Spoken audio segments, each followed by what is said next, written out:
Mesdames et messieurs, bonjour. Bienvenue à cette nouvelle rencontre de la FNAC. On est ravis de vous accueillir. Merci d'être venus aussi nombreux pour accueillir avec moi nos deux invités aujourd'hui, qui sont, est-ce encore besoin de vous présenter, Charles Berling et Virginie Coupéry-Eiffel, à l'occasion donc de la sortie de ce DVD sur les traces de Gustave Eiffel, qui est sorti il y a une petite semaine déjà. Et à l'occasion, vous le savez, de l'anniversaire de la Tour Eiffel, la Dame de Fer qui fête ses 120 printemps. Charles Berling, est-ce qu'il est encore besoin de vous présenter ? Ce DVD, ce n'est pas votre première expérience de réalisateur, mais en tout cas, c'est votre première expérience de documentariste. Voilà, c'est votre premier documentaire. Et alors, qui a eu l'idée ? Qui a soufflé le mot à l'autre ? Virginie ? Je trouvais ça dommage qu'il n'y ait pas de témoignage de la vie de cet homme. Et de cette époque aussi, puisque c'est le 19e siècle, c'est une époque très intéressante. Et j'écoutais ma mère me raconter toutes ces histoires. Et je me suis dit, il faut en faire un livre. Et puis un livre, ça ne s'est jamais fait. Et l'occasion du 120e anniversaire, la rencontre avec Charles, je me suis dit, là, il faut se lancer, il faut écrire un documentaire. Voilà comment c'est parti.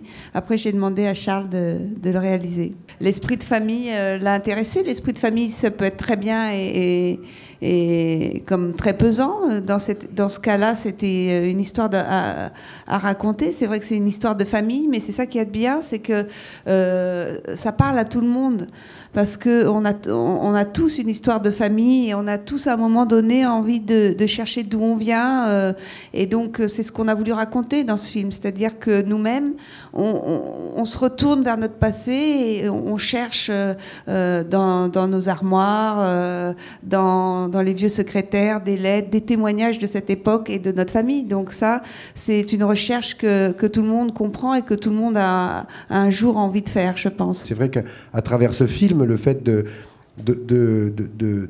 travailler à partir d'une mémoire familiale, puisque pour ceux qui n'ont pas vu le film, c'est ça le film, c'est la famille, les descendants de Gustave Eiffel qui racontent leur aïeul. Donc c'est tout à fait passionnant, la mémoire familiale. Et la famille, c'est quelque chose de très important et tout à fait passionnant.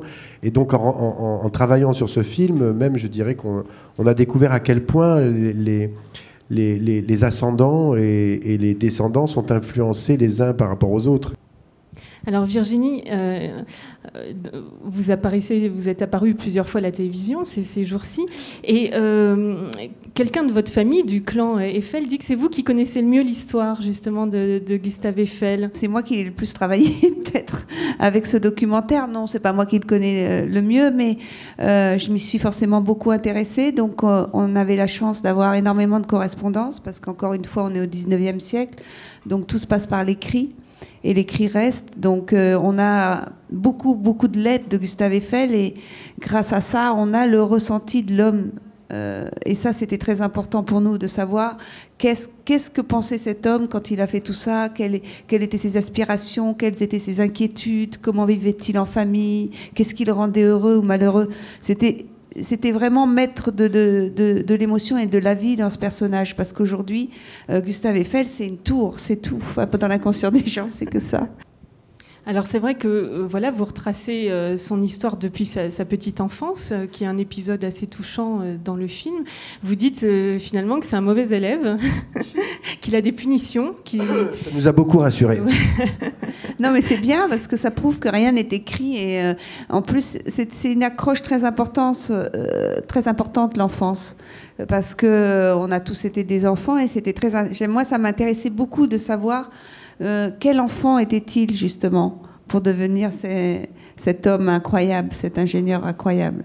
Donc il a eu beaucoup de mal à partir, à se mettre au travail. Mais une fois qu'il s'y est mis, par contre, il a travaillé très longtemps. Quand j'étais enfant et que je venais à la Tour Eiffel, quand on est un petit enfant de 7-8 ans, qu'on vient à la Tour Eiffel, c'est absolument à la fois magique et je dirais que ça peut être écrasant dans le sens que quand on ne voit que le résultat d'un trajet comme ce dont je parlais tout à l'heure, eh bien, il y a quelque chose de monumental, mais qui fait que l'être, déjà un petit enfant, mais même un être humain, l'être petit que nous sommes, on se dit comment gravir cette montagne, disons d'une certaine manière. Donc, ce qu'on a voulu raconter avec le film, c'est que justement, une montagne se gravit petit à petit et que c'est des petits courages qui amènent cet héroïsme-là, qui amènent cette grandeur. Une de vos grandes tantes qui dit dans le film, c'est un homme complet.